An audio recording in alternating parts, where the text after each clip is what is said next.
Olá, pessoal, bom dia para vocês. 7 horas em ponto, vamos saindo da cama aí porque o dia já começou. Hoje é dia 22 de julho de 2026. Hoje é quarta-feira, amanhã é quinta, amanhã nós teremos um dia de tempo ruim aqui em São Paulo, pelo que a meteorologia está apresentando. Mas ruim mesmo está o tempo na campanha do Flávio Bolsonaro, que ele não consegue emplacar uma notícia boa, né? E hoje o noticiário está amplamente desfavorável. Olha, não é nada não, você sabe que a gente não torce por ele nem nada, mas o cara não conseguir produzir nunca nenhuma notícia boa para ele é algo extraordinário, não é verdade? Afinal de contas, nós estamos em plena campanha eleitoral. E aí a gente se lembra que lá em 2018, os caras eram os craques em redes sociais. Eles introduziram, mostraram para o Brasil o que é o tal xadrez 4D, aquela técnica de narrativas na internet em que, não importa o que aconteça, o narrador sempre ganha alguma vantagem, né? Em 2018, o Bolsonaro, eu não vou dizer que isso foi uma sorte, porque isso comprometeu a vida dele. Eu não estou entre aqueles que desconfiam que a facada não aconteceu. Mas o Bolsonaro soube explorar a facada, né? E a despeito de todos os problemas de saúde que trouxe a ele, deu um mandato presidencial. Porque o Bolsonaro não era ninguém antes da facada, depois da facada ele saiu candidatíssimo, em posição privilegiada junto ao eleitorado. Mas o combustível daquela campanha e depois da campanha de 2022 foi o mesmo. Foi disseminar a desconfiança do sistema eleitoral brasileiro. Para quê? Por dois objetivos. Primeiro, para encontrar uma desculpa para a derrota acachapante que viria a seguir. Pelo menos em 2022 foi o que aconteceu. 2018 deu certo, 2022 não deu certo. Segundo, para criar o clima necessário para desacreditar a nossa democracia. E ontem, numa reunião com embaixadores, o senhor Flávio Bolsonaro, mais conhecido como Tari Flávio, novamente voltou a detratar as urnas. Vocês vão se lembrar que lá em 2018, o assédio contra a justiça eleitoral começou bem antes da eleição, quando o senhor Bananinha, né, que está na iminência de perder o emprego aí, de policial federal no Brasil, porque há muito tempo não trabalha, ele disse que fecharia o Supremo com um cabo e um soldado, né? Espraiando aí desconfianças, né, para preparar o ambiente daquilo que eles já vinham planejando há muito tempo, que era golpear as instituições brasileiras e fazer o Bolsonaro permanecer para sempre no poder aí como um novo tirano, um novo ditador no Brasil, né? Felizmente não deu certo, mas custou ao país muita coisa, né? E a estratégia do Flávio, embora não tenha nada de inovadora, ela pode ser bastante útil para nossos inimigos externos. Porque você já pensou o que vai acontecer diante de um discurso? A urna eletrônica brasileira não funciona. A Smartmatic da Venezuela é quem fabrica, eles fraudaram as eleições lá na Venezuela em 2010. Essa é a síntese do discurso do Flávio Bolsonaro. Para que serve isso, né, na beira da eleição? De novo, é notório, dois objetivos. Primeiro, desacreditar o sistema eleitoral, já preparando o Brasil para uma derrota que certamente virá pela maneira como a direita brasileira está destroçada nessa antevéspera da eleição. E segundo, né, para tentar de novo estabelecer aí um atalho entre os objetivos dele e as possibilidades que as instituições dão. Mas no Brasil o golpe nunca mais vai vingar, né? Hoje nós temos generais aí presos, nós estamos na iminência de ver gente perdendo a patente, inclusive o Bolsonaro, mas o discurso ainda funciona para uma parcela da população que acredita nos disparates dessa gente. Só que isso acaba criando consequências dentro da campanha do próprio Flávio que são desfavoráveis a ele. Por exemplo, ele não consegue achar um candidato a vice. Ontem foi a ex-ministra Tereza Cristina, né, que deu uma banana para o Flávio. Diz que não será candidata a vice na chapa dele, não. E o Flávio segue sem candidato a vice, por quê? Porque se enfiou numa encrenca com as mulheres, não consegue achar ninguém que o queira como companheiro de chapa, né? E o clima na extrema-direita continua muito tenso. Agora a briga é entre Bananinha e Ronaldo Caiado, lá em Goiás, né? Bananinha meteu a boca no Ronaldo Caiado, que está sendo empurrado para fora do bolsonarismo. Ele que tentou entrar no espaço para preservar os votos dos radicais de direita brasileiros. Mas a estratégia do Ronaldo Caiado não lhe rendeu nenhum dividendo eleitoral agora. E, por último, nós vamos informar para você hoje que o Paulo Figueiredo, que é aquele estelionatário, aquele bandido brasileiro que deu um golpe aqui no Brasil, deixou muita gente na expectativa de receber o que era direito numa sociedade com o Trump, num hotel na Barra da Tijuca do Rio de Janeiro, O Paulo Figueiredo, que declarou que não tinha dinheiro para enfrentar os processos judiciais do Brasil, comprou 2 imóveis lá. Um deles é uma mansão de 6 milhões de dólares, tá? Descoberta da nossa reportagem aqui, sobre a qual nós vamos falar no dia de hoje. Então, esses são os destaques dessa edição do Desperta. E eu digo de novo, pessoal, vamos sair da cama com alegria, porque o dia já começou e nós estamos em plena atividade, né? Vamos lá. Vou chamar meu querido amigo Alex para o Papo de Boleiro de hoje. Pode rodar a vinheta e aparecer no nosso vídeo, por favor, Alex?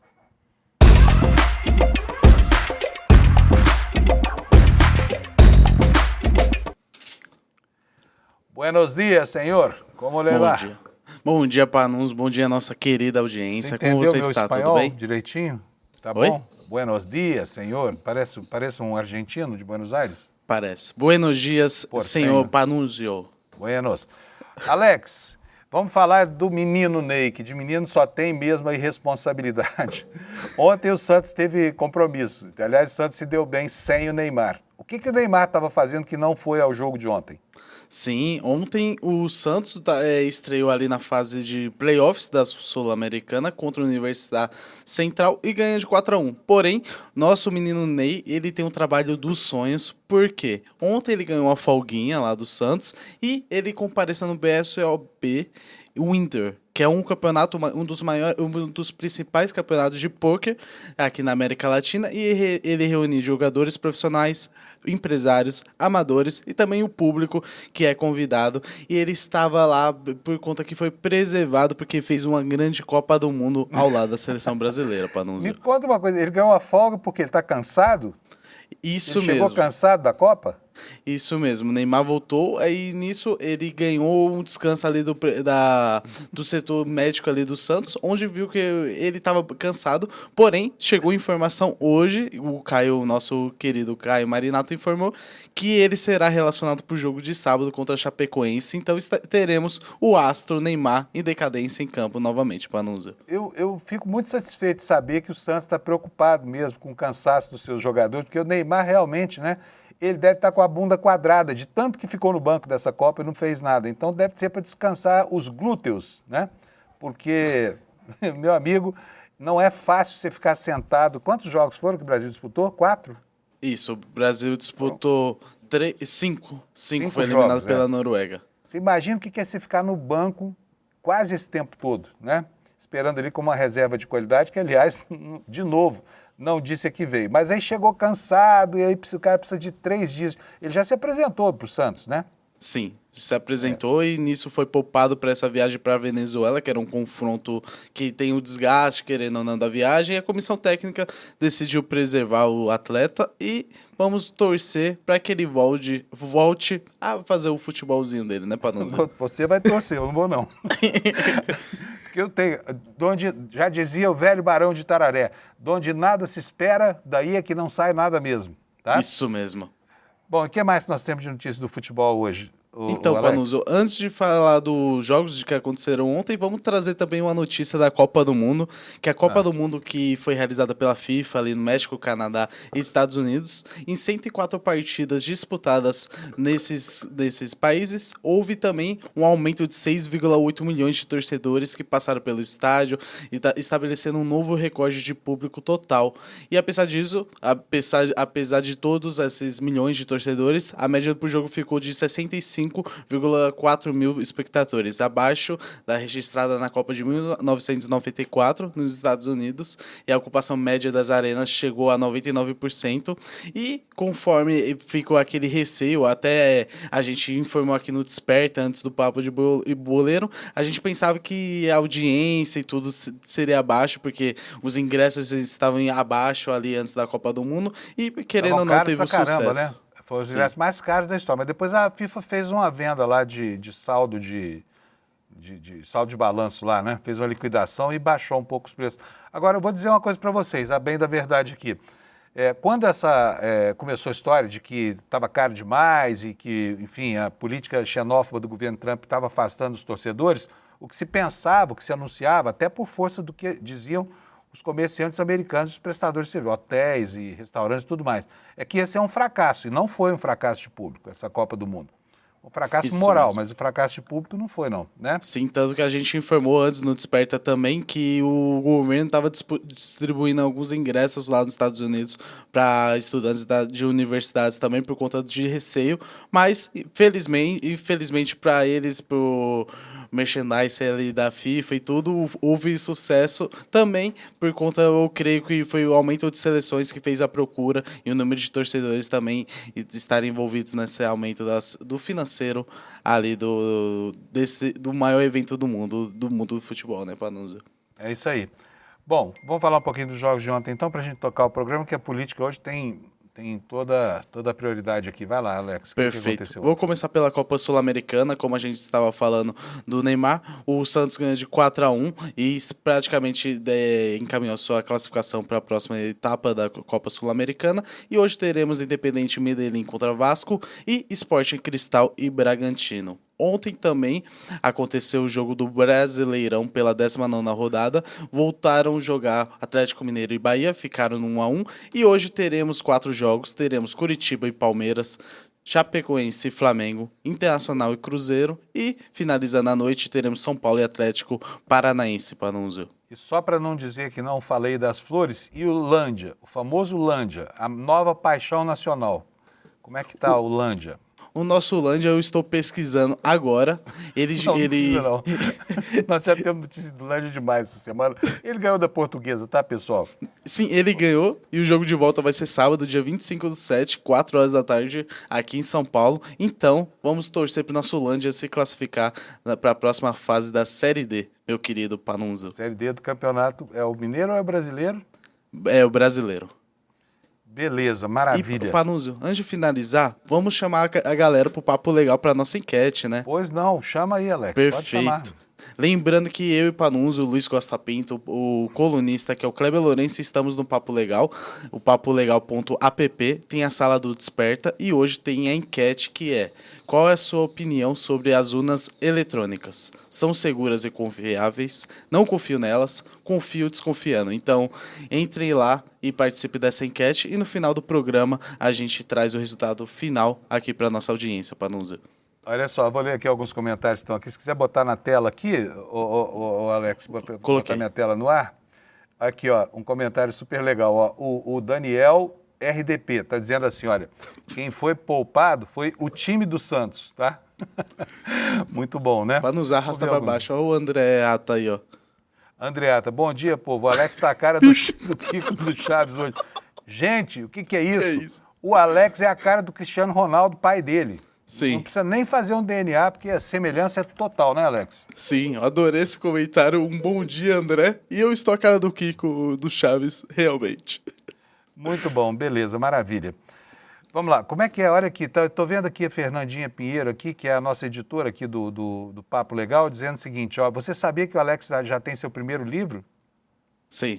Você vai lançar um livro? Não, já lancei. Foi em 2023, foi um TCC que eu fiz, que depois eu consegui fazer o ISBN dele. É o primeiro livro, assim, que tem... É o primeiro livro de atletas trans, que eu trago campeonatos, também histórias de personagens e também times, não só de São Paulo, tem do Rio de Janeiro, Pernambuco, Minas Gerais. Então é um livro que está gratuito ali no site da editora onde eu fiz, que se chama Pontapé Inicial, Times, Atletas e Campeonatos Trans no Brasil. Então, além disso, além das histórias e personagens, também eu trago a história de questões de saúde, questões físicas, com profissionais da área. Então, é um livro bastante amplo, que eu fiz com muito carinho como orientação e entrega no meu TCC, no meu curso de jornalismo, Panunzio. Legal, bacana. Não sabia disso não, viu? Tá aqui o livro. Vou ler seu livro. Então, quem quiser, aproveita, olha, pega o link lá no nosso Papo Legal. Bom tema esse, viu? Atletas trans, né? Isso. Um tema polêmico para burro. Tá rendendo muito. Então, vou ler seu livro, Alex. Depois eu comento com você, tá bom? Perfeito. Se você quiser ler também, você pega o link no nosso papolegal.app, na sala do Desperta. A Fernandinha já botou lá, tá bom? Perfeito. Ô, Fernanda, muito bom. Alex, beleza. Obrigado, viu? Obrigado, bom programa. Vamos Até nessa, amanhã. Panunzio. Até amanhã. Vamos começar aqui o programa, então. Como eu sempre faço, a gente começa pela meteorologia. E aqui você pode ver na tela, olha, que hoje nós temos de novo aqui a ocorrência de vários alertas aqui no sul do país, né? São alertas de tempestade e de acumulado de chuva. Tempestade entre o norte e o oeste do Paraná, região de Cascavel, ali mais próxima à fronteira. Depois, nas Serras Gaúcha e Catarinense, deve chover a cântaros hoje. E também na região de Porto Alegre, onde tem lá um problema de acumulado de chuvas, tá? Esses são os maiores alertas. Mas aqui no coração do Brasil, né, na região do Planalto Central, praticamente toda, mais Minas Gerais e um pedacinho de São Paulo, nós temos um alerta de baixa umidade relativa do ar. Agora a coisa começa a apertar, principalmente para os estados da região centro-oeste, né? E aqui agora nós vamos para o mapa das temperaturas para saber o que está acontecendo aí na capital do seu estado, bem pertinho da sua cidade ou talvez na sua cidade. Está vendo essa zona cinza aqui no mapa? Essa zona é onde vai ocorrer cerração e onde pode acontecer uma chuvarada, tá? Vai desde Porto Alegre até a divisa do Paraná com São Paulo, isso hoje à tarde, tá? E já deve chover aqui no Sudeste, pelo menos na metade sul e na capital do estado de São Paulo. Vamos lá para as temperaturas. Porto Alegre, pancadas de chuva com 19 graus de máxima. Em Florianópolis, nuvens com pancadas de chuva, possível queda de granizo. Então, os catarinenses podem sair para a rua com seu guarda-chuva de tungstênio, porque pode chover pedra, tá? Cuidado. Temperatura máxima de 20 graus. Em Curitiba, de 22, trovoadas previstas para lá. Aqui em São Paulo, à tarde, chuva isolada, com máxima de 27 graus, vai ser um dia quente.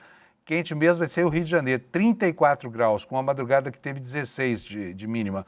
Em Vitória, a temperatura vai a 28, em Belo Horizonte, céu claro, 26 graus. Agora, no Centro-Oeste, Brasília, dia lindo, 27 graus. Goiânia, 31. O pessoal lá já está com saudade da chuva, né? Que esse ano foi até bem mais tarde do que o normal. Em Campo Grande, chove, pancadas de chuva, 30 graus Celsius de temperatura máxima. Em Cuiabá, nuvens com máxima de 35 graus. Em Porto Velho, a mesma temperatura máxima. E em Rio Branco, nuvens no céu com 33 graus de máxima. Agora vamos aqui para o norte do país. Em Boa Vista, Roraima, 33 graus Celsius, pode chover. Em Macapá, também com 32 de máxima, 33 em Belém do Pará. E em Palmas, Tocantins, 35. No litoral do Nordeste, chove em todos os lugares, menos em Aracaju e Salvador, tá? São Luís do Maranhão terá chuva isolada com 32 graus. Teresina não chove também, terá 36. Teresina hoje fazendo jus ao título de Caldeirinha do Brasil. Em Fortaleza, chove, máxima de 32, chove também em Natal com máxima de 28, em João Pessoa, 28 de máxima também com chuva, Recife, a mesma previsão, a mesma temperatura, Maceió, 29 de máxima, em Aracaju não deve chover, com tempo nublado hoje, e em Salvador também não, Aracaju a temperatura será de 28 e lá em Salvador de 27, tá bom? Isto posto, vamos agora para a capa do nosso site, para começar a perscrutar o noticiário político, que já começa com essa afirmação aí. Olha, essa família realmente presta um grande desserviço para as instituições brasileiras. Eles não se conformam, né, com os aprimoramentos tecnológicos, porque quando os desfavorece, eles vêm com essas fake news de sempre aí. O Flávio está repetindo o pai ontem. Pode, inclusive, sofrer consequências judiciais. Eu conversei ontem com 2 advogados eleitoralistas, eles me disseram que ele está aí numa zona de risco, tá? A questão é que, ao detratar as urnas eletrônicas, o Flávio Bolsonaro está colocando em risco a segurança do pleito, né? A gente sabe onde é que isso vai dar.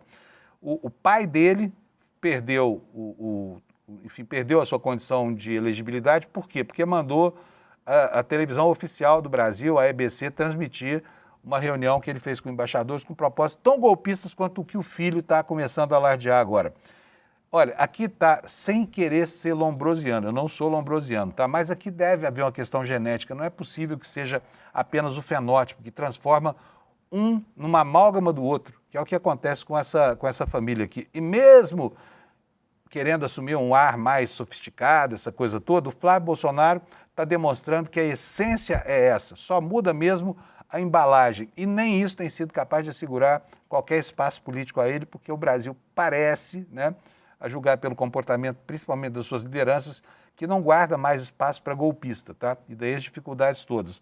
Mas ontem, Flávio Bolsonaro, falando para embaixadores, disse que as urnas brasileiras estão sob suspeitos por causa de um relatório da CIA sobre as eleições de 2010 na Venezuela. Tem nada que ver uma coisa com a outra, tá? Segundo ele, a Smartmatic, que é uma fábrica de urnas da Venezuela, estaria preparando equipamentos para fraudar as eleições e pediu para mandarem o máximo de observadores, como se isso fosse algo estranho ao processo eleitoral brasileiro, que sempre foi testemunhado e auditado, aliás, com muito gosto, né, por observadores internacionais que vêm aqui para atestar a qualidade dessa jabuticaba que o Brasil inventou, que é o sistema eleitoral brasileiro, tá? Olha, outra notícia muito ruim para o Flávio Bolsonaro é que ele recebeu mais um não de outra mulher que falou, me inclua fora dessa. Quem é?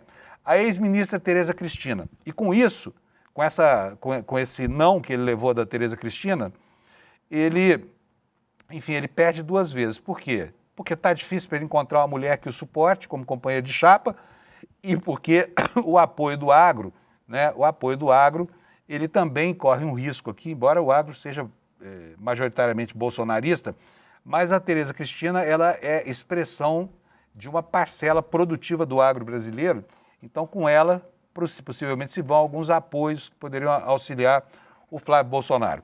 Outro destaque é esse aí, olha, o Paulo Figueiredo, que é um vigarista de marca maior, que deu um golpe em sócios de um empreendimento chamado Trump Tower, em que ele se associou ao Trump décadas atrás, né, para lançar a Trump Tower brasileira na Barra da Tijuca.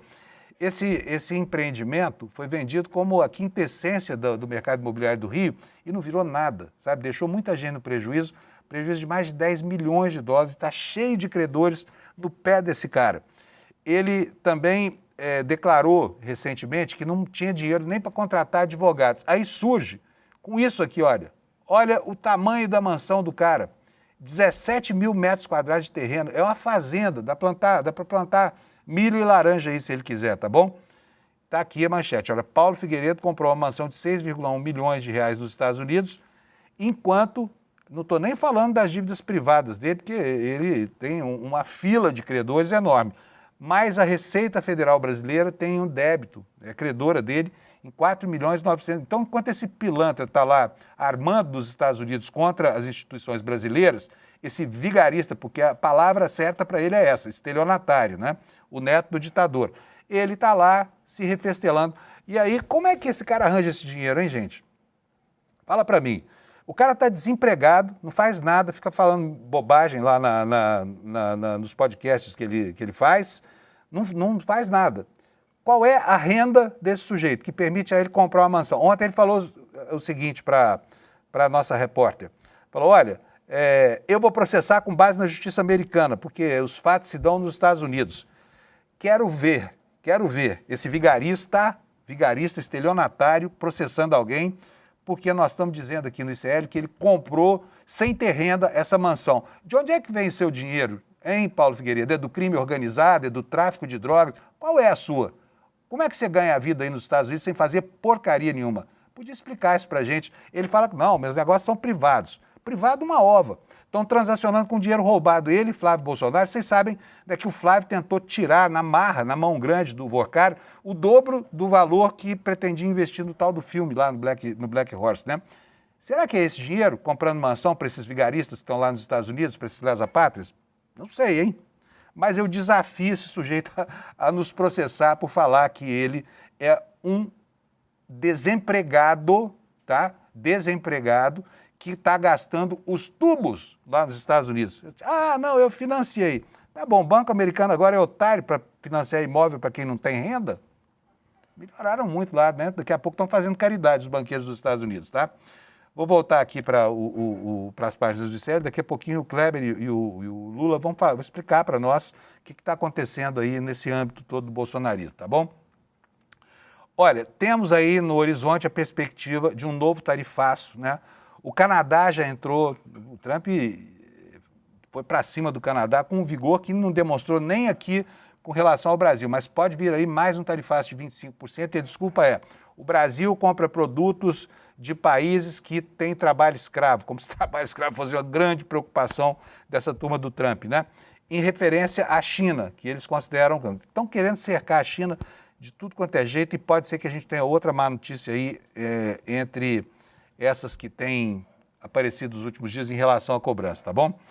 Compensação, temos boas notícias internas aqui. Já que o governo dos Estados Unidos não nos permite falar nada de bom, nós temos aqui, olha, que informação boa. Olha, a insegurança alimentar no Brasil atingiu o menor índice da série histórica neste governo Lula 3, tá bom?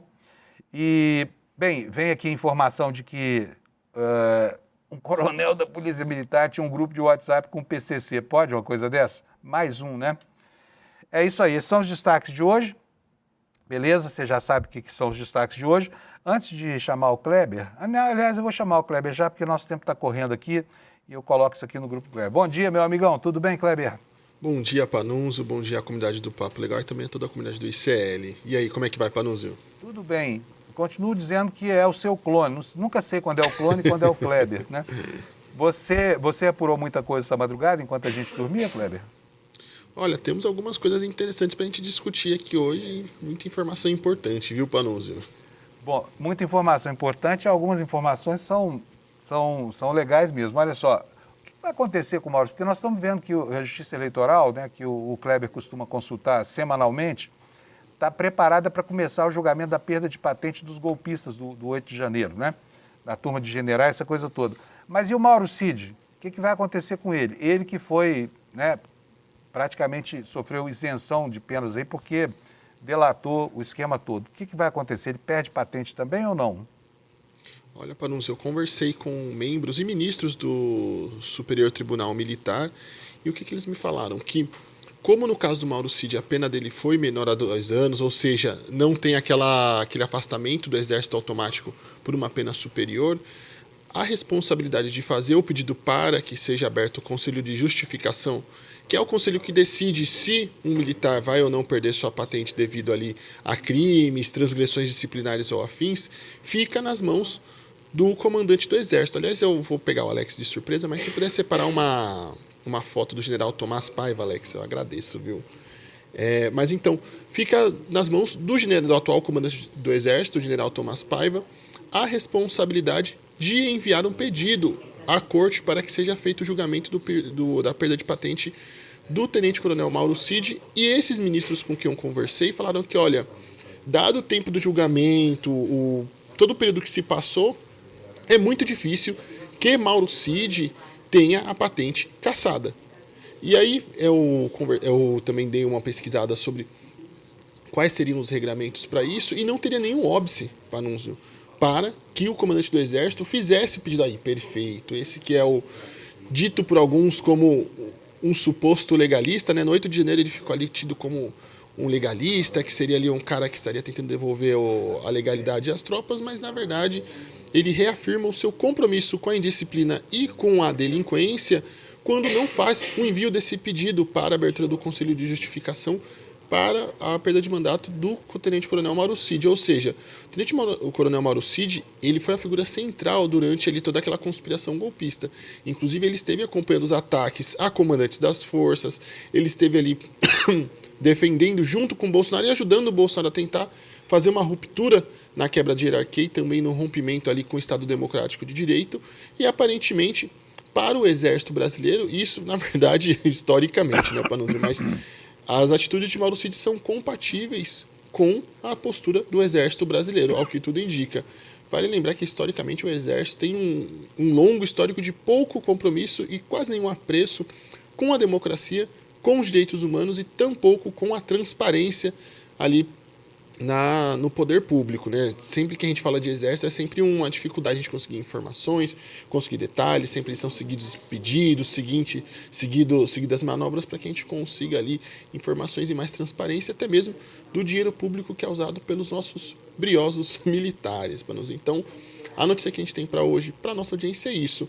Muito dificilmente, segundo os ministros do Superior Tribunal Militar, Mauro Cid terá a sua patente cassada e deve ali seguir a sua vida com a sua poupuda aposentadoria e todos os benefícios que a sua patente traz a ele ao longo de sua vida, mesmo depois de atentar contra a democracia e ajudar ali Jair Bolsonaro, que inclusive está preso, condenado, a gente fala isso aqui, seguidamente por tentar um golpe. Então é isso, mais uma vez ali a gente vê que o golpismo e o crime nas Forças Armadas, em certa medida, compensa, Panunzio.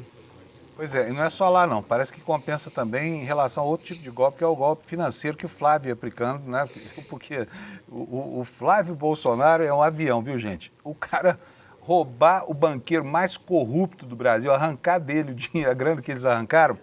Agora, curiosamente, né, essa história do Dark Horse não terminou ainda, tá? Tem outras frentes de investigação e, olha, vínculos não só com banqueiros corruptos, como é o caso do notório do Vorcaro, mas também com crime organizado. Nós estamos falando aqui de PCC, tá? Não é isso, Kleber? Isso mesmo, Panunzio. Existe um inquérito que foi enviado agora para a Justiça Federal, para o STF, que apura a relação entre a Entre Investimentos, que é uma empresa de Daniel Vorcaro, que foi usada inclusive para realizar aqueles pagamentos para supostamente financiar o filme Dark Horse, e a empresa ACX ITC Tecnologia, que é uma empresa investigada pelas autoridades por ter supostamente vínculos com o primeiro comando da capital, a facção criminosa paulista. Esse inquérito, por enquanto, não tem relator definido. Eu conversei com alguns auxiliares do ministro André Mendonça no STF, que falaram que, muito dificilmente seguir a lógica, esse caso não seria automaticamente por prevenção do ministro André Mendonça, ou seja, automaticamente não estaria destinado a ele. Eles acreditam que é muito mais fácil ali o ministro Edson Fachin, que é presidente da corte, enviar este caso para o sorteio automático e destinar um relator, até porque eles falam que o ministro André Mendonça, ele faz ali o comando dos inquéritos ligados diretamente ao master e às informações de fraude financeira e o dinheiro ali dos ilícitos. E nesse caso seria uma coisa mais lateral, Panunzio, ou seja, apesar de ser uma empresa do master ali ligada a Daniel Vorcaro, envolvida nessa trama toda do PCC, não seria diretamente ligado ao escândalo do master, às fraudes e até mesmo o esquema de cooptação de políticos e autoridades comandado por Daniel Vorcaro. Então eles não veem ali o André Mendonça como relator prevento automaticamente deste caso. Por enquanto, o que eu apurei com fontes no STF é que o caso segue sem relator, e como a gente está no recesso ali do judiciário, pode ser que essa distribuição seja feita só apenas após o recesso. Panunzio. Vale lembrar também que, por enquanto, a Procuradoria-Geral da República, nós já estamos no dia 22 de julho e até o momento não houve qualquer manifestação da PGR e de Paulo Gonet sobre o andamento das investigações do caso Dark Horse. Então nós também temos este outro problema, esse caso exclusivo do Dark Horse segue parado, nada pode ser feito enquanto a Procuradoria-Geral da República não se manifesta, e com isso vamos ali entrando nas eleições com esse caso que não é formalmente investigado, a gente não tem ali desdobramentos sobre ele, mas dentro de tudo que está sendo investigado no caso Master e no caso Dark Horse, Daniel Vorcaro destinou a maior quantidade de dinheiro para Flávio Bolsonaro. De tudo que a gente tem de investigação e informações, quem recebeu a bolada de Daniel Vorcaro ali financeira foi Flávio Bolsonaro, e isso até agora não tem explicações. Flávio Bolsonaro também não apresentou a auditoria do filme, como havia dito. São quase 2 meses, se eu não me engano, sem apresentar isso depois do prazo que ele havia dado. E o caso segue sem respostas, aguardando a liberação de Paulo Gonet para que o caso possa prosseguir, Panunzio. Aliás, é muito estranho o silêncio da Procuradoria-Geral da República sobre isso, porque esse assunto está sendo deixado de lado, tá? Propositadamente pela PGR, porque não é possível. O cara estabeleceu um prazo de 30 dias, eu vou apresentar dentro de 30 dias aqui a planilha do filme. Não apresentou, não há sinal de... E o ministro André Mendonça não faz andar o processo, sabe? O Flávio não sofreu nada ainda nessa história toda, né? E os indícios de roubo, sabe? Não mandaram ainda uma carta rogatória dos Estados Unidos perguntando qual foi o destino do dinheiro que foi para aquele fundo, né? Que pertence ao Eduardo Bananinha, Eduardo Bolsonaro. Tá? Nem isso, nenhuma providência, e o tempo passando. E nesse caso, o ministro André Mendonça nem consegue fazer o caso andar, porque o caso ainda parou numa etapa anterior a ele, está lá parado na PGR, então nem chegar efetivamente ao STF chegou, está parado uma casa atrás, o que é muito pior, né? Se ainda tivesse parado no STF, quer dizer que o caso teve algum avanço, mas não, ele está ainda numa fase extremamente preliminar das apurações, Panunzio. O PGR, a gente depositava alguma confiança que o senhor ia restabelecer a credibilidade do Ministério Público. Não é o caso, com certeza, sabe? O Ministério Público está na berlinda, né?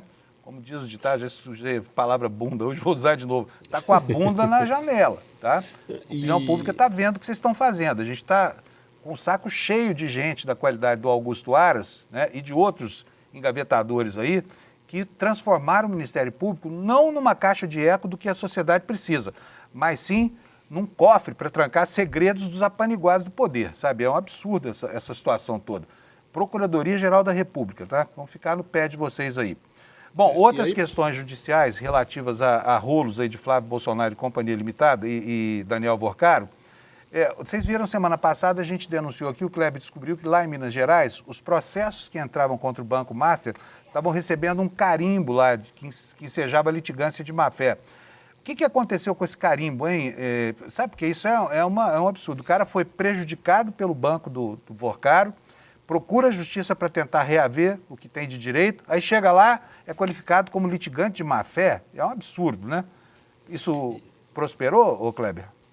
Isso, Panunzio. Após a repercussão da nossa reportagem e também as ações do advogado Edson Alcântara, que é um dos advogados que tem ações não só contra o Master, mas outros bancos, parece que a Justiça de Minas parou ali de carimbar os casos, não só contra o Master, mas contra outros bancos, como litigância abusiva, o que é um absurdo, né, Panunzio? Porque os consumidores estavam ali tentando contestar os seus direitos e é natural, a gente até falou sobre isso antes, é natural que advogados especializados em algumas áreas tenham mais ações contra determinados alvos do que outros advogados. Por exemplo, se é um advogado voltado para a questão bancária, obviamente ele vai ter mais ações contra diversos bancos, não só o Master também, assim como em outras searas ali do universo jurídico. E nesse caso, o sistema do Tribunal de Justiça, aparentemente de forma automática, começou a categorizar tudo, antes mesmo, até mesmo da análise do mérito, começou a categorizar esses casos como litigância abusiva. E agora parece, segundo eu conversei com o advogado Edson Alcântara, esse caso ali, parece que agora o Tribunal de Justiça verificou, avaliou e parou de fazer essa categorização automática. E aí eu pedi um posicionamento do Tribunal de Justiça de Minas também sobre esse caso, vou até ler rapidinho aqui para vocês. Em nota enviada ao ICL Notícias, o Tribunal de Justiça de Minas afirmou que utiliza ferramentas e sistemas de gestão processual voltados à identificação de padrões de litigiosidade, ao aprimoramento da gestão judiciária e ao suporte técnico à atividade jurisdicional. Segundo o tribunal, esses mecanismos passam por aperfeiçoamentos contínuos para fornecer informações que subsidiem a gestão do judiciário.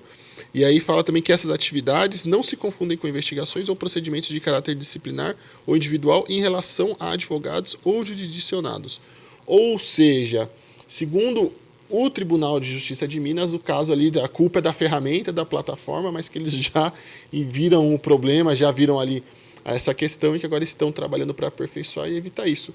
Que bom que o Tribunal de Justiça de Minas conseguiu reconhecer esse erro ali, e era um absurdo, né? O caso Master, que a gente tem ampla ali divulgação e impacto nacional, e os casos justamente de clientes do banco processando o banco por malfeitos, por práticas ali incorretas, estavam tendo suas ações ali barradas ou sofrendo algum tipo de dificuldade por conta de uma ferramenta implementada pelo problemático Tribunal de Justiça de Minas, né, Panunzio? Muito bom. Bom, esse é o noticiário de hoje. Kleber, obrigado para você, viu? Nós temos mais umas pautas aqui, mas eu vou deixar para o Lula para a gente poder ganhar um tempinho aqui, porque senão eu vou comprometer o tempo dele aqui no jornal. Eu não quero, depois o Lula vai brigar comigo, Kleber. Imagina, um abração para você, tá? Até mais, valeu, tchau, Kleber. tchau. Obrigado, até amanhã, viu? Pessoal, já vou chamar o Lula aqui. Antes do Lula entrar, eu quero mostrar para você dois fatos aqui, depois a gente repercute com ele. O primeiro deles é sobre... Os dois são sobre essa bagunça que está reinando na extrema-direita brasileira, porque eles estão perdidinhos, estão lá, não conseguem se organizar, cada um fala uma coisa, e o Valdemar Costa Neto é um sujeito que do nada resolveu virar um sincericida em série, um serial sincericida, né? Tem falado bobagens. Eu penso aqui comigo, porque ele é uma velha raposa. O que parece ser um ato assim, de descontrole, de falta de censura psicológica, alguma coisa assim, na verdade pode ser apenas uma campanha que ele está movendo contra o Flávio, para ver se derruba o Flávio Bolsonaro. Todo mundo sabe do afeto que ele nutre pela Michelle, né? Afeto político eu estou falando, então não entenda de outra forma não. Bom, ontem o Valdemar da Costa Neto voltou à sua condição de sincericida. Ele está gostando disso, quer ver só? Vou mostrar para vocês o que ele falou sobre a candidatura do Flávio, do partido dele, né? O Flávio não estava preparado para ser candidato, ele foi escolhido pelo Bolsonaro, não tinha feito uma estrutura, um trabalho antes para ser candidato à presidência da República. Foi escolhido e agora nós estamos conseguindo andar nesse assunto. Ou seja, chamou o cara de despreparado. Disse que ele não estava pronto para a candidatura dele. Esse Valdemar da Costa Neto, eu estou gostando dessa fase dele aí, sabe? É algo inédito na vida dele, esse troço de falar a verdade. E lá, no âmago da família Bolsonaro, digamos assim, os maus sentimentos campeiam também, né? Ontem foi a vez do Eduardo Bananinha, o Eduardo Bolsonaro, atacar quem? Atacar o ex-governador de Goiás, Ronaldo Caiado, que queria ser o herdeiro do bolsonarismo e não conseguiu, agora estão aí trocando tapas, né? O Eduardo Bolsonaro descascou o porrete em cima do Caiado. Ele disse o seguinte, ó, green card de quem precisa são os fazendeiros condenados no golpe da Disney, que o senhor não fala nada. Eles chamam de golpe da Disney o 8 de janeiro, tá? Diz que foi o golpe do Pateta e do Mickey. E continua. É o preço que o senhor paga para participar de coquetéis do STF Elite de Brasília, dando cidadania goiana aos perseguidores. O senhor deixa claro a quem atenderia caso chegasse à presidência. Ainda vem falar de autoridade moral para governar o Brasil. Faça-me o favor. O ressentimento é um sentimento muito ruim, né? A mágoa, a inveja, tudo isso é muito ruim e fica muito bem expresso nessas coisas aqui. E, em segundo lugar, ainda antes do Lula, para a gente comentar, eu tenho aqui a matéria que foi feita pela Amanda Maciel, pela Natália Viana e Ken Silverstein, da Agência Pública, num consórcio aqui com o ICL. Descobrimos que o Paulo Figueiredo comprou uma mansão de 6 milhões e 100 mil reais, mais de $1 milhão, né? Embora esse picareta deva muito dinheiro à Receita Federal Brasileira e deva muito dinheiro também a credores privados que ele enganou, se associando ao Trump num empreendimento que deu errado lá no Rio de Janeiro, anos atrás. A tal da Trump Tower brasileira, tá? Por isso é que ele está nos Estados Unidos, está correndo dos credores aqui no Brasil. Mas olha só a casa que o cara comprou, gente. Pode? Alguém precisa de 17.500 metros quadrados para gozar a vida? Talvez precise, né? Porque ele não tem função nenhuma, ele não tem emprego, mas tem renda, porque nos Estados Unidos você não financia imóvel se não tiver uma bela garantia e se não der uma bela de uma entrada. Então está aqui a casa do Paulo Figueiredo. Daqui a pouquinho no N1, a Alice Maciel vai contar para a gente como é que foi que ele comprou essa casa. O que diz a reportagem que está aqui no site do ICL e você deve ler. Olha, o influenciador, é uma generosidade chamar esse vigarista de influenciador, hein? O influenciador Paulo Figueiredo comprou em novembro do ano passado uma mansão de $1 milhão e 200 mil, 6 milhões e 100 mil reais em Clermont, na Flórida. É uma das propriedades do influenciador localizadas no estado da Flórida pela agência pública e pelo ICL Notícias e vale... junto com outras propriedades dele, 11 milhões e 600 mil. Isso o cara falou que estava desempregado para a justiça brasileira, hein? Nem contratou advogado porque não tinha grana. Diz que as empresas dele estavam sofrendo muito. E deve estar sendo muito bem aqui, ó. Sabe-se lá por quem, né? Sabe-se lá por quem. Olha, está aqui no corpo da reportagem o print da inscrição dele na dívida ativa brasileira, tá? Com cuidado de não violar a LGPD, o CPF dele está coberto aqui, mas está aqui o nome dele, Paulo Renato de Oliveira Figueiredo Filho, domiciliado no exterior, deve 4 milhões e 973 mil, isso ainda sem atualização, tá? E o cara comprando mansão lá nos Estados Unidos, tá bom? Olha aí a casinha dele, olha, que bonita, né? Como é que será que arranjou dinheiro, hein, para comprar isso tudo aí, né? A gente uma hora vai saber, mas não vai ser agora não. Ainda bem que tem agência pública, ainda bem que tem o ICL, porque senão ninguém ficava sabendo nada disso, não é verdade? E agora, por favor, Alex, coloque o nosso grande Lula no quadro, por favor. Lula, bom dia, meu caro. Tudo bem? Bom dia, estou aqui, não brigo com ninguém, tá? Muito bom. Lula, bom, na campanha do Flávio só más notícias, né? Até queria botar aqui o trechinho. Alex, põe aí para a gente discutir esse trechinho da tentativa dele de reaquecer o clima de golpe, né? A gente está chamando ele, inclusive, de golpista reborn no card aqui desse programa aqui. Bota aí, por favor, a fala do Flávio, para o Lula comentar. Inclusive utilizando uma documentação do próprio Serviço de Inteligência americano, a CIA, apontando sobre a possibilidade de vulnerabilidade do sistema eletrônico de votação. E uma das suspeitas é que uma empresa chamada Smartmatic, de origem venezuelana, uma das suspeitas é que tenha havido uma programação para alteração das votações naquele país nas eleições de 2010, se não me engano. Dados de inteligência de 2004 a 2020, nas eleições de Venezuela. 20 in Venezuela. E as eleições sob suspeitas, que são citadas nos relatórios da CIA, são as de 2012. Não vou entrar em mais detalhes, mas só para deixar registrado que muitas dessas máquinas que são utilizadas nas eleições brasileiras têm a mesma origem dessa empresa venezuelana. Então, o pedido que eu faço a todos aqui, não estou questionando o sistema de votação brasileiro, mas que todos os países possam mandar a maior quantidade de observadores possíveis para as nossas eleições, como sempre fazem, e também pessoas que tenham conhecimento sobre essa tecnologia e como o Brasil pode ter eleições mais seguras e transparentes. A gente já viu isso antes, né, Lula? É um déjà vu. Olha, Fábio, é meio déjà vu. Meio déjà vu por quê? Porque o Flávio Bolsonaro é tão ruim e tão fraco como candidato, como personagem política, que ele não conseguiu sequer chegar à altura daquele ser, né, daquela criatura que o pai dele encarnava. Eu conversei com dois assessores diplomáticos que estavam nessa conversa, depois, né, do que o Flávio protagonizou esse personagem de tentativa envergonhada, porque foi muito covarde. Ele não fez uma afronta direta porque não podia, ele está com medo, né, do Poder Judiciário, da Justiça Eleitoral, para fazer qualquer afronta direta, até porque não tem base nenhuma para fazer. E os assessores diplomáticos estavam chocados com a fragilidade argumentativa, com a falta de condições de criar um discurso lógico nessa personagem Flávio Bolsonaro. Isso foi o que chamou a atenção desses assessores diplomáticos.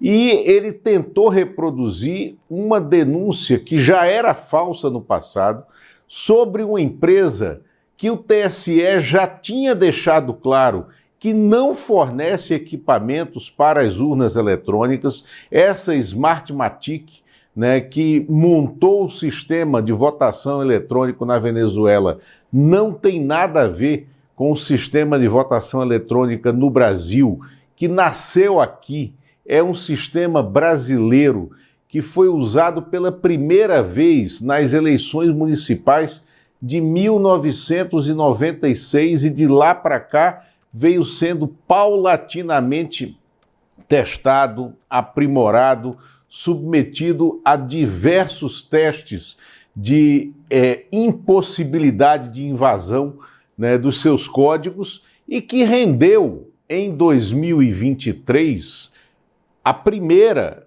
das condenações por inelegibilidade, a primeira das condenações para inelegibilidade do Jair Bolsonaro. E por que ele se tornou inelegível? Não foi só pelo discurso que ele fez diante dos embaixadores na época. Eram 72 embaixadores ou representantes de embaixadas no Brasil que ele levou para o Palácio da Alvorada. E por que levou para o Palácio da Alvorada?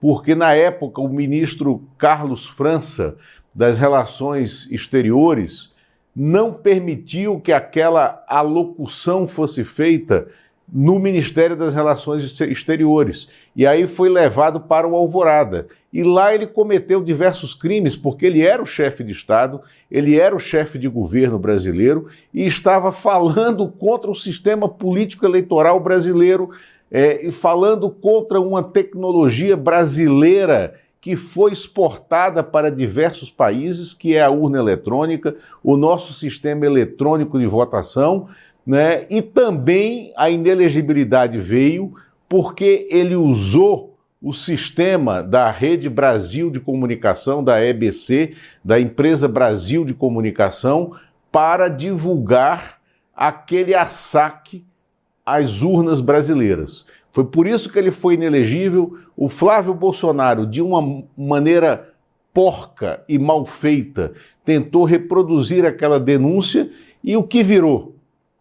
Foi mais um ato de patetice nessa campanha. Pois é, agora as coisas estão mal paradas para ele, né? Porque essas brincadeiras todas, esses xistes aí, essa tentativa de levar o jogo para uma decisão do VAR, né? Não está dando certo. Tanto que ontem ele tomou outro não de uma mulher da senadora Tereza Cristina e ficou sem candidato a vice. Está chegando a convenção deles, né? E aí, Lula, como é que vai ser? Pode disputar eleição só o candidato cabeça de chapa ou tem que ter a vice indicada, ou o vice?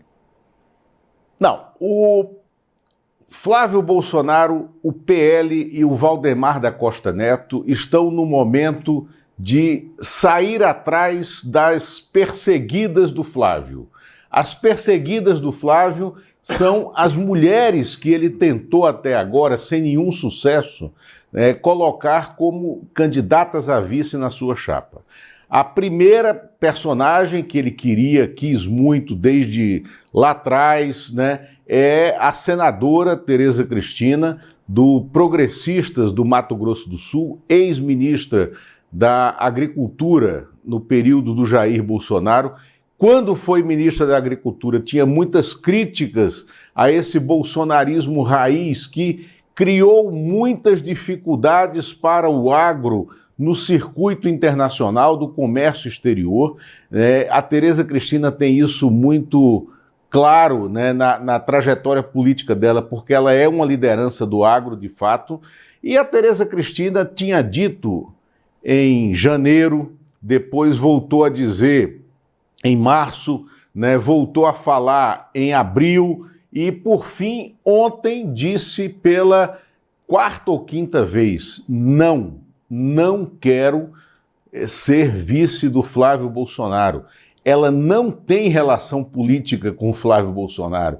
E mais que isso, ela integra hoje um partido, o Progressistas, que compõe uma federação com União Brasil, cujos presidentes Ciro Nogueira e Antônio Rueda não têm mais diálogo político com Flávio Bolsonaro. O Ciro Nogueira, inclusive, vai se encontrar hoje de manhã aqui em Brasília com o Flávio Bolsonaro para deixar claro para ele que a federação não seguirá apoiando a candidatura do Flávio Bolsonaro, nem o PL, no plano nacional, não farão coligação, então a Tereza Cristina não pode ser a vice. A segunda, Daniela Marques, né, do Republicanos.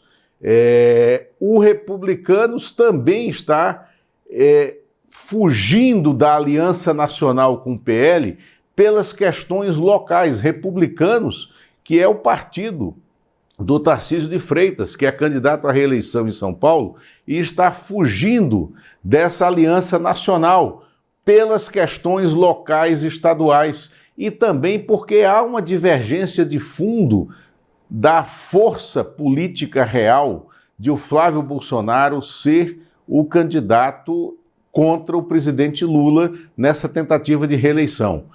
Aí o Flávio Bolsonaro está buscando uma vice interna dentro do PL. Nesse momento, os dois focos da busca dele são Bia Kicis, no Distrito Federal, deputada federal pelo PL do DF, e a Júlia Zanatta, de Santa Catarina, deputada federal pelo PL de Santa Catarina.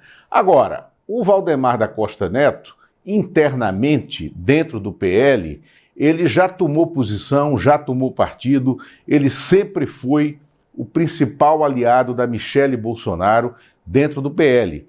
E isso está causando um problema enorme para essa busca do Flávio Bolsonaro, até mesmo por um nome interno dentro do partido, porque é a Michele Bolsonaro quem está abrindo essa dissidência em nome do projeto pessoal dela.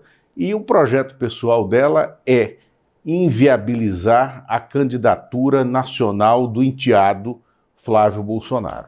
Ô Lula, agora, mudando aqui, a gente não conversou sobre isso, mas eu tenho certeza que o Lula está bem informado, porque ontem começaram a surgir informações de que a Michele realmente pode não disputar o Senado, porque ela está sendo esvaziada no Distrito Federal. É verdade isso?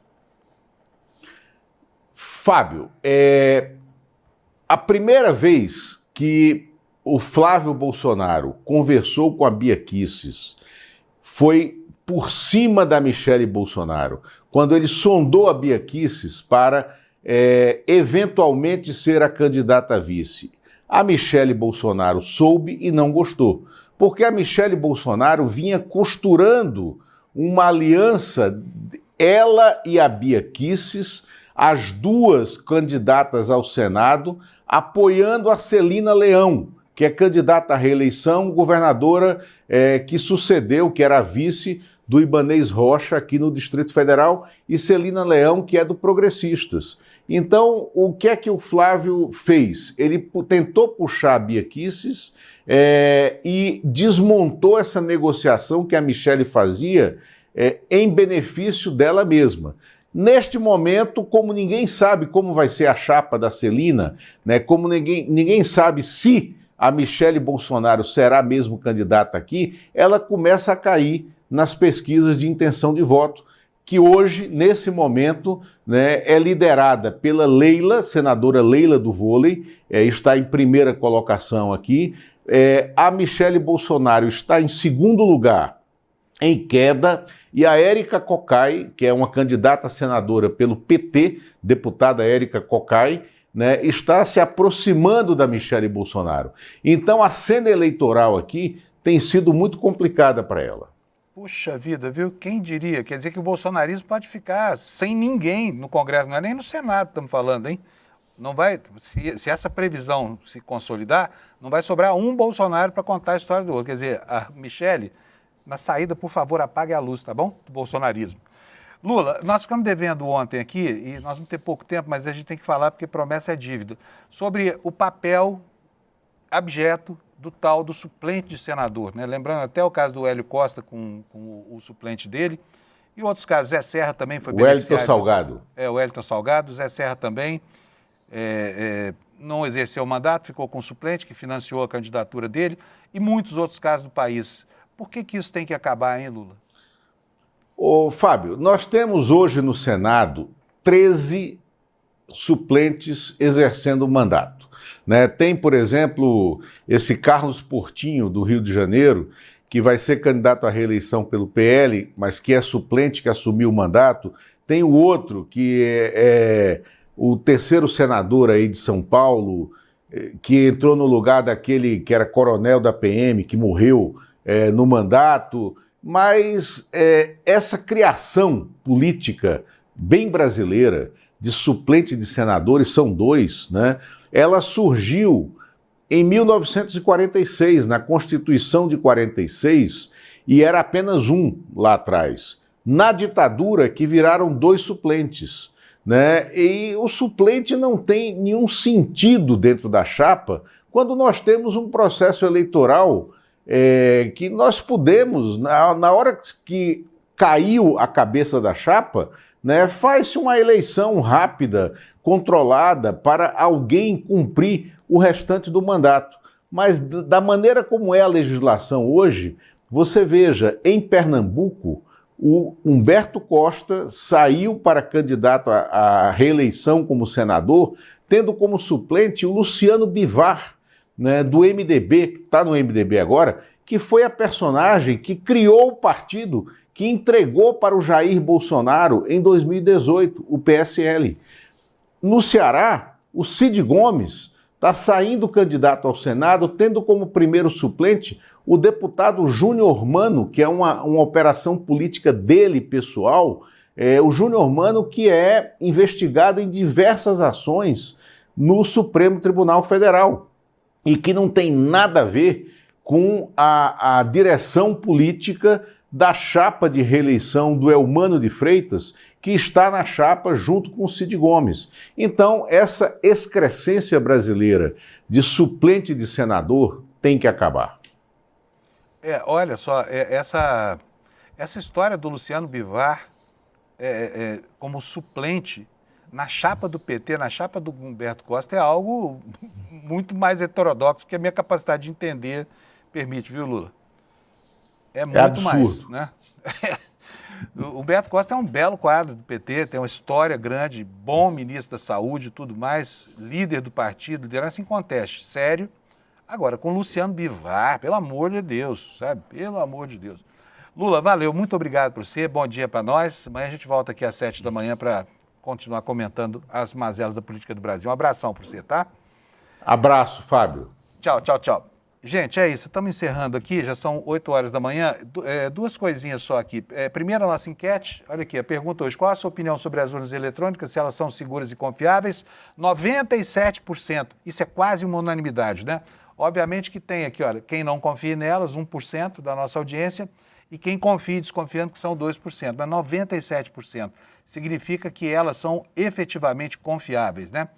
Agora vamos para a nossa promoção, porque amanhã nós vamos ter aqui o documentário que a gente está chamando desde a semana passada, reiterando para vocês a importância do que vem por aí, tá? Pelas mãos de todo o nosso corpo editorial aqui, e o seu ingresso está aqui no despertaicl.com.br. Aqui você pega esse ingresso e vai assistir conosco amanhã às 8 da noite, a história do 01, que você vai conhecer em detalhes, tá bom? E o que mais que falta agora? A nossa audiência. Bota na tela para a gente, por favor, Lula. O Alex, está aqui, olha, de novo nós aqui em primeiro lugar, com 19.328 pessoas assistindo o programa. A Jovem Pan vem em segundo lugar, 2.000 atrás de nós aí. Enfim, e depois o segundo pelotão lá na poeira. Muito obrigado pela sua audiência, brigadíssimo. Amanhã a gente volta aqui às 7 da manhã para continuar te informando no café da manhã sobre o que acontece nesse país engraçado chamado Brasil. Tchau, valeu, obrigado. Flávio Bolsonaro, o 01. O Bolsonaro conservador, ou o Bolsonaro light, como vários costumam dizer. Por que será que construíram essa imagem? E qual será a verdadeira imagem de Flávio Bolsonaro? Aquela que é escondida, trancada num baú a 7 chaves, mas que agora, com uma investigação inédita do ICL, vai ser revelada. Não pelo ICL, mas na voz de várias pessoas que estiveram no centro do poder bolsonarista e que até hoje permaneceram em silêncio, mas agora decidiram falar.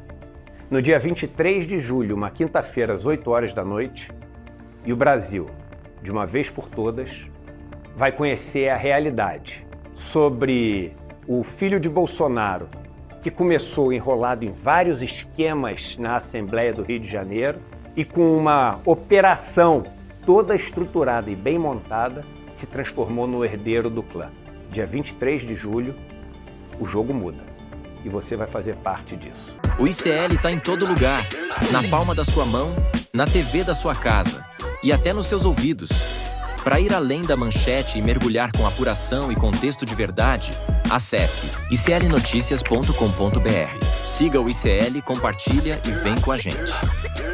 Informação para quem pensa.